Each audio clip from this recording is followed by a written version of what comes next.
Hello terima kasih sudah klik video ini. Dan pada kesempatan kali ini saya akan membahas mengenai kisah seorang psikopat yang bernama Wirjo. Bagaimana ceritanya?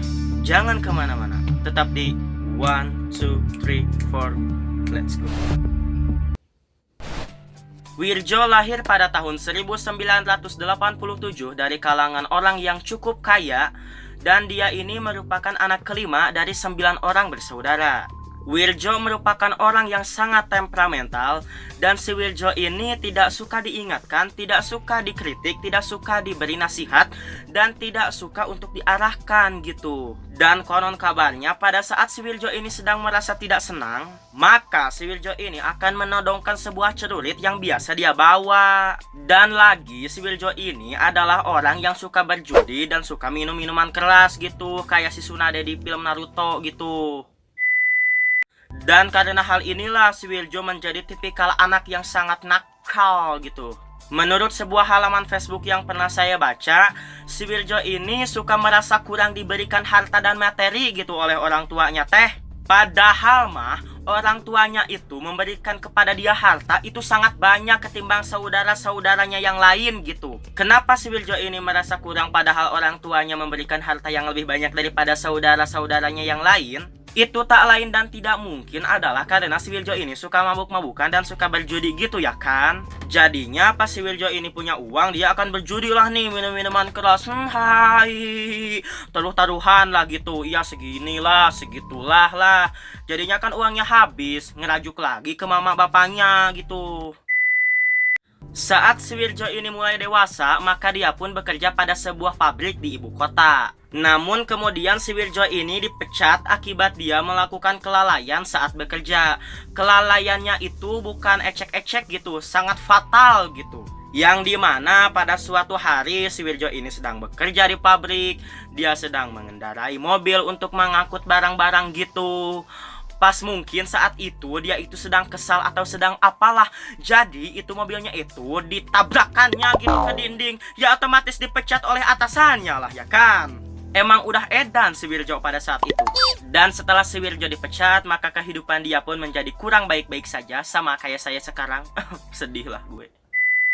Dan karena si Wirjo ini sudah dipecat dari pekerjaannya, maka dia pun kembali lagi nih ke kampung halamannya di Banyuwangi gitu. Dan dia bekerja sebagai petani. Ngomong-ngomong soal kuli, si Wirjo ini tidak mempunyai sawah gitu. Dan karena dia tidak punya sawah, maka dia pun bekerja sebagai kuli pada saudara-saudaranya yang punya sawah dan juga kepada tetangga-tetangganya. Saat di sawah ini mungkin si Wirjo ini akan bekerja sebagai tukang macul, tukang ngawuluku, tukang ngarambet, tukang ngakut bangsal, tukang dibuat, tukang tandur, dan macem-macem gitulah.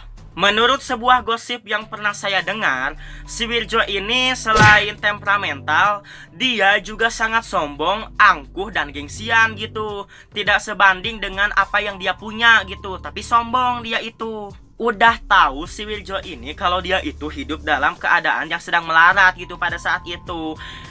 Pada saat dia dapat uang dari hasil kulinya, maka dia pun dipakai lagi dong itu uangnya buat mabuk-mabukan dan buat berjudi. Gimana mau kaya lah ya kan?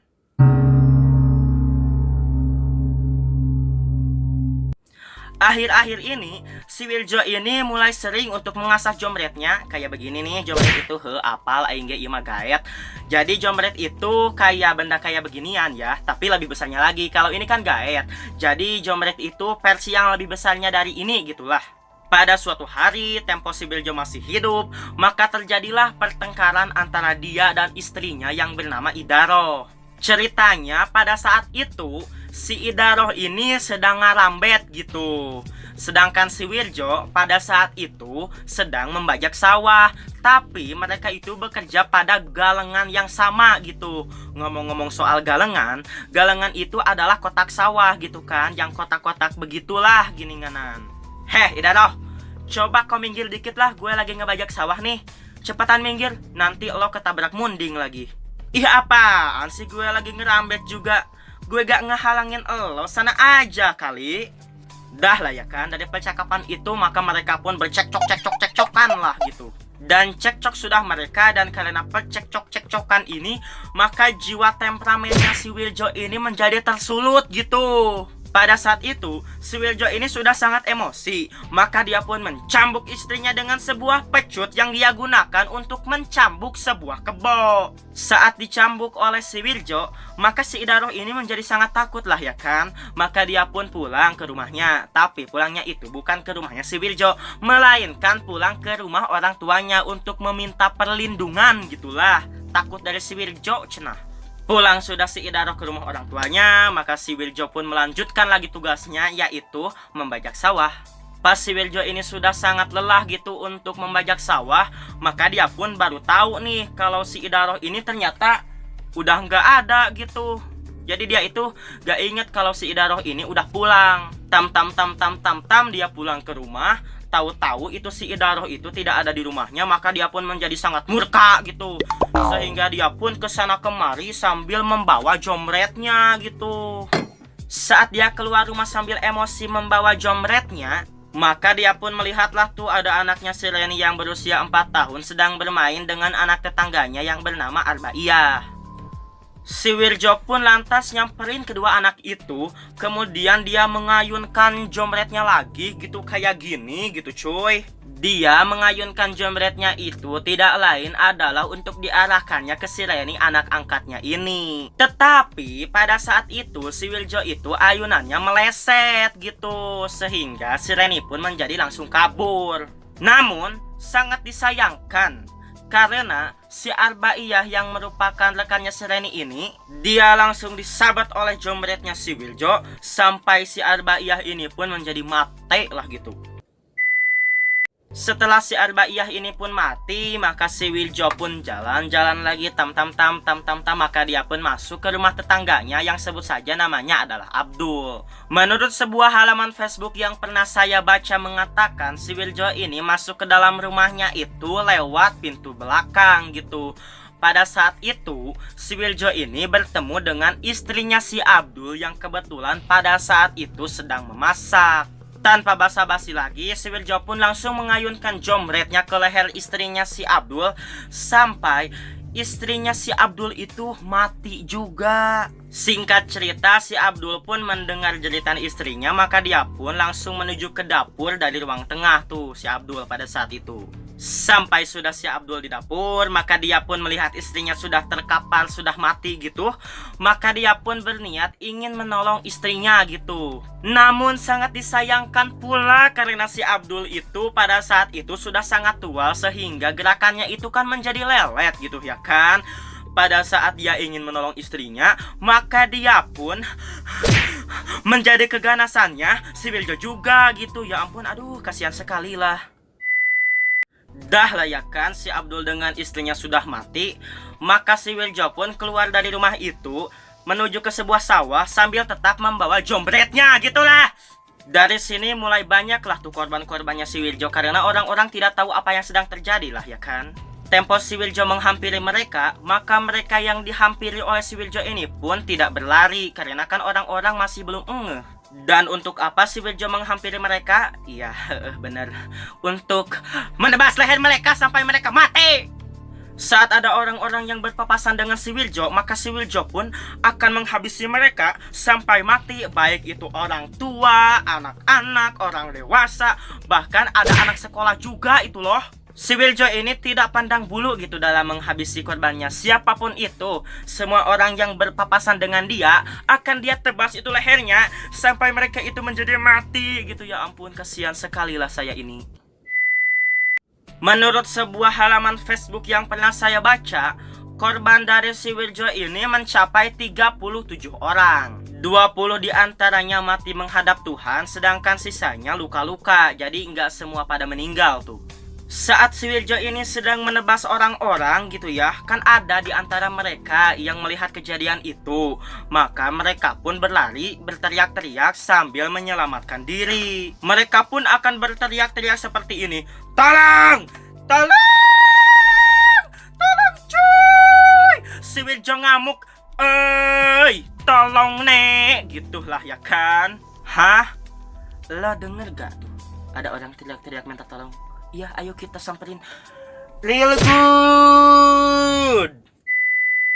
Karena ulah si Wirjo ini, satu dusun pada saat itu menjadi gempar gitu. Orang-orang sangat antusias sekali untuk menangkap si Wirjo. Tetapi para warga ini saat sedang berburu si Wirjo itu, mereka kesibukan untuk mengurus mayat-mayat orang-orang yang meninggal, sehingga si Wirjonya menjadi terabaikan. Begitu orang-orang mendengar kasus kalau si Wirjo ini sedang mengamuk dan orang-orang tahu kalau si Wirjo ini sangat berbahaya, maka berita ini pun cepat menyebar luas gitulah pada saat itu. Karena berita ini, maka di Banyuwangi pada saat itu sekolah-sekolah diliburkan. Orang-orang tidak mau berdagang pada hari itu. Semua orang mengunci rumahnya gitu kan. Gila gitu kan, kayak pandemi corona di tahun 2020 itu mah.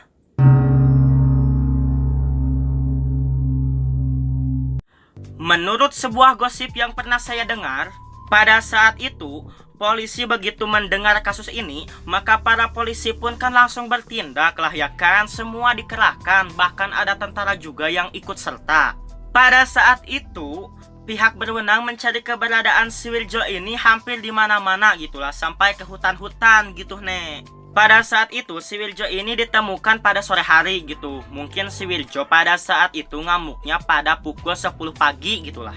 Saat itu si Wirjo ditemukan dalam keadaan mati bunuh diri pada sebuah pohon di pinggir jurang. Polisi pun pada saat itu sangat kesulitan untuk mengambil tubuhnya si Wirjo. Maka pada saat itu polisi pun menembakkan tali jerat yang digunakan oleh si Wirjo untuk bunuh diri, sehingga pada saat itu mayatnya bisa turun ke bawah.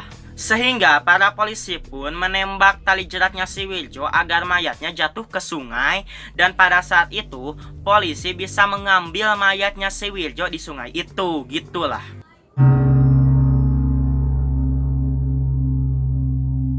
Tubuhnya si Wirjo ini memang sudah ditemukan, tetapi ada keganjalan gitu nek. Berikut adalah ceritanya.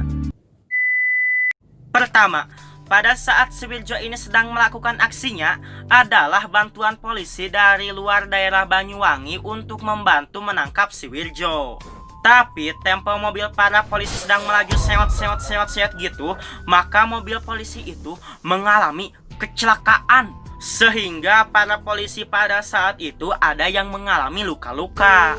Selain mobil polisi, mobil ambulans dari luar daerah Banyuwangi yang pada saat itu dikerahkan untuk membantu korban-korbannya dari si Wirjo juga mengalami kecelakaan. Sehingga pada saat itu korbannya si Wirjo itu tidak mendapatkan bantuan dari luar daerah. Kedua, menurut sebuah artikel yang pernah saya telusuri, sebelum si Wirjo ini melakukan aksinya, katanya si Wirjo ini telah melakukan puasa selama 40 hari. Menurut artikel itu pula, katanya si Wirjo melakukan aksinya ini semata-mata agar dia itu mendapatkan ilmu kesaktian. Ketiga, menurut sebuah gosip yang pernah saya dengar pula, korban pertamanya si Wirjo yang bernama Arbaiyah tadi, diduga si Wirjo itu meminum darahnya. Pada saat itu adalah orang yang melihatnya tuh. Keempat, pada saat itu polisi kan sedang menembak tali jeratnya si Wirjo untuk menurunkannya ya kan. Nah, ceritanya pada saat itu adalah bagian tubuhnya si Wirjo yang bergerak-gerak gitu, padahal si Wirjo itu udah mati. Konon kabarnya pada saat itu polisi sangat sawan gitu itu bangetnya, sampai-sampai ada sebagian dari mereka yang lari terbirit-birit. Kelima, cerita ini datang dari sepupunya si Wirjo. Konon kabarnya kejadian ini sebenarnya sudah diramalkan oleh seorang anak indigo pada tahun 1965. Anak itu bilang kalau pada tahun 1987 kota Banyuwangi akan mengalami banjir darah, dan ternyata memang benar. Keenam, ini merupakan bagian yang paling seru dari cerita ini gitu. Konon kabarnya lokasi yang dimana si Wirjo ini menjadi tempat untuk bunuh dirinya, diduga tempat itu adalah tempat yang paling menyeramkan dari hutan itu gitu nek. Sampai-sampai kalau ada orang yang lewat ke kawasan itu, maka mereka itu suka diganggu dengan makhluk transparan berupa seorang laki-laki yang membawa celurit gitu. Allah, saking senangnya bercerita, saya jadi lupa kalau pada saat ini ada belajar online gitu, Nek. Ngomong-ngomong soal belajar online, pada saat ini saya itu sedang tegablek duit gitulah intinya mah. Bahkan pada saat itu wali kelas saya pernah menanyakan alamat saya sigah nama erek ngontrol ka dieu kusabab urang tara belajar online. Ya tidak saya kasih tahu dong, sampai-sampai itu wali kelas saya menyuruh ketua OSIS untuk menanyakan alamat saya. Tapi kayaknya itu ketua OSISnya itu tidak pandai dalam menanyakan alamat gitu. Jadinya kagak ketahuan. Dan saya juga mewanti-wanti ke seluruh rekan-rekan saya yang mengetahui alamat saya agar tidak memberitahu kepada siapapun kalau saya itu di sini. Gitulah, saya itu kan emang pintar kali gitu dalam hal ini, ya kan? Lain sombong ya maaf. Bahkan itu guru BKBP pernah menanyakan alamat saya gitu. Itu pasti titahan wali kelas OG itu. Semula guru BKBP itu kan bertanya inilah, bertanya itulah, yang pada akhirnya apa? Menanyakan alamat juga lah ya kan? Tapi berhubung karena pada saat itu saya sedang tanggap, oh mungkin ini guru BKBP sedang disuruh sama wali kelas. Maka saya itu chatannya guru BKBP dipelencengkan ke sana kemari gitu. Pada saat itu saya bertanya, bagaimana tanggapan ibu saat ibu pertama kali mempunyai anak? Bagaimana tanggapan ibu akan acara televisi saat ini? Gitulah sampai akhirnya ya guru BKBP itu lupa tujuan awalnya gitu. Sekian dulu cerita dari saya kali ini. Bagaimana tanggapan Anda akan cerita saya kali ini? Silahkan Anda berkomentar di bawah. Dan jangan lupa pula kepada Anda untuk memberikan ide, kritik, dan saran untuk perbaikan video saya yang akan datang. Moto Surya Rifus, tetaplah bersinar walau sudah redup. Sekian dan terima kasih. Salam permanen dan sampai jumpa.